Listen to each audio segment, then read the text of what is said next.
Wyobraź sobie, że idziesz do pracy, szkoły albo szpitala, miejsca, które powinny być bezpieczne. A jednak w ostatnich miesiącach w Polsce doszło do 3 brutalnych ataków.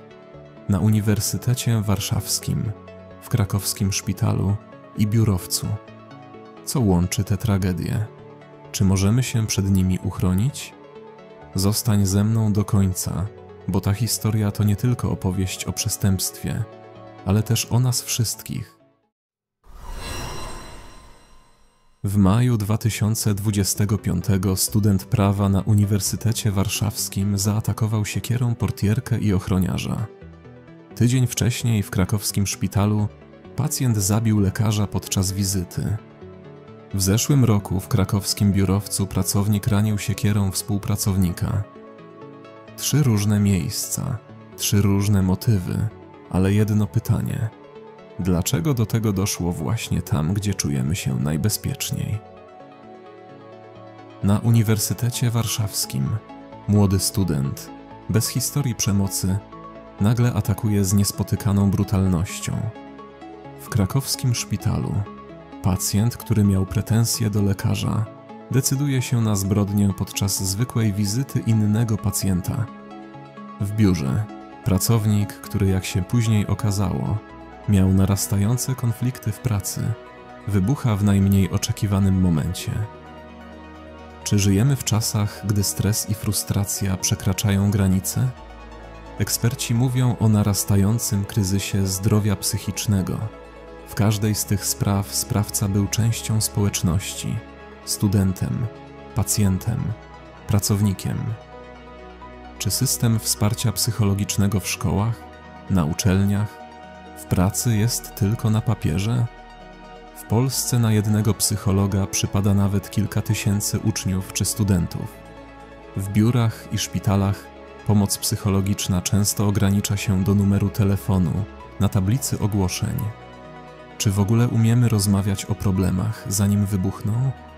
Zaraz opowiem Wam, jak wyglądały relacje w tych miejscach tuż przed tragedią i czy ktoś mógł coś zauważyć.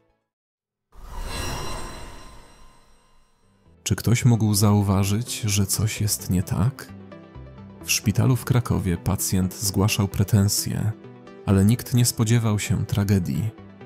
Na uniwersytecie motywacja sprawcy wciąż nie jest jasna, ale pojawiają się doniesienia, że student miał problemy z nauką i izolował się od grupy. W biurowcu w Krakowie współpracownicy wspominali o narastających konfliktach, ale nikt nie sądził, że dojdzie do przemocy. Zatrzymaj się na chwilę i pomyśl, czy w Twoim otoczeniu ktoś wysyła ciche sygnały, że potrzebuje pomocy?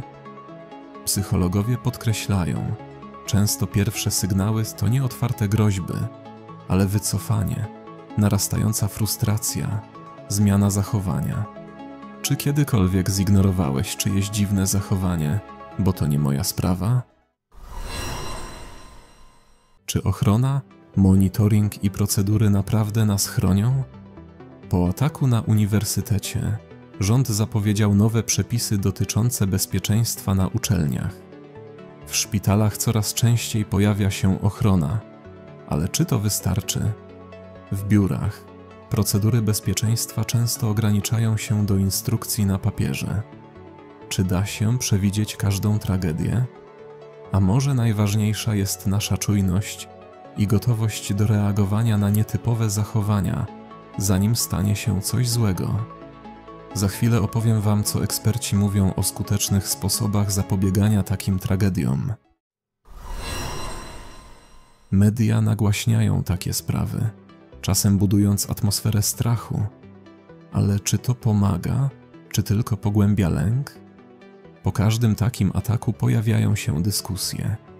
Czy Polska jest bezpieczna? Czy to początek nowej fali przemocy? Eksperci ostrzegają, nadmierne nagłaśnianie może wywołać efekt naśladowczy, ale przemilczanie problemu nie rozwiąże go. Jak rozmawiać o przemocy, by nie wywoływać paniki, ale budować świadomość i empatię? Czy potrafimy rozpoznać zagrożenie, zanim będzie za późno? Co naprawdę działa? Edukacja o zdrowiu psychicznym i rozwiązywaniu konfliktów od najmłodszych lat. Realna, a nie tylko deklarowana. Dostępność pomocy psychologicznej. Szkolenia dla nauczycieli, lekarzy, menedżerów. Jak rozpoznawać sygnały ostrzegawcze. Budowanie kultury, w której nie wstydzimy się prosić o pomoc i nie bagatelizujemy problemów innych. Wspólna odpowiedzialność, nie tylko ochrona czy monitoring, ale każdy z nas może być czujnym sąsiadem w pracy, na uczelni, w szpitalu.